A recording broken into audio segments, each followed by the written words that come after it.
নমস্কাৰ, মই আৰাধ্যা শৰ্মা। আজি কলাগুৰু বিষ্ণুপ্ৰসাদ ৰাভাদেৱৰ সোঁৱৰণত মই তেওঁৰ ৰচিত এটি কবিতা আবৃত্তি কৰিবলৈ লৈছোঁ। কবিতাটিৰ শিৰোনাম বুদ্ধ হ'ল অৱৰুদ্ধ। বুদ্ধ হ'ল অৱৰুদ্ধ, হিংসাৰ কাৰাত হ'ল অহিংসা নিৰুদ্ধ। মিছা হ'ল অহিংসা প্ৰচাৰ, হ'ল চৌপাশে দিশে হিংসাৰ প্ৰসাৰ। অহিংসাৰ বক্ষভেদী হ'ল হিংসা অংকুৰী, উজ্জীৱিত বিকশিত পল্লৱিত কুসুমিত। স্বাৰ্থ অন্ধযত ধনী ইমানী জমিদাৰ, যোগী হ'ল যান্ত্ৰিকতাৰ।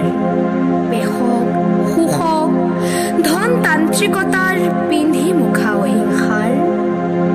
চলালে নতুন ৰণ প্ৰতিযোগিতাৰ, ৰণ মহাৰণ।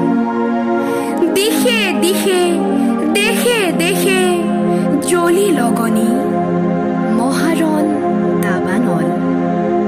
সুখৰ ধৰণী চাই হ'ল, হ'ল ধৰা চাৰখাৰ। চুৰচুময় চুৰমাৰ, উঠিল পৃথিৱী জুৰি ৰুল হাহাকাৰ। বুকু ভঙা হিয়া চিগা হাই হতাশাৰ। এই ৰণ অতি ভয়ংকৰ, ভীষণ কৰালময় দ্বিতীয় সমৰ। সেই সমৰত যত হালোৱা বনোৱা, মুকুতিৰ আশাতেই হ'ল হিৰণোৱা।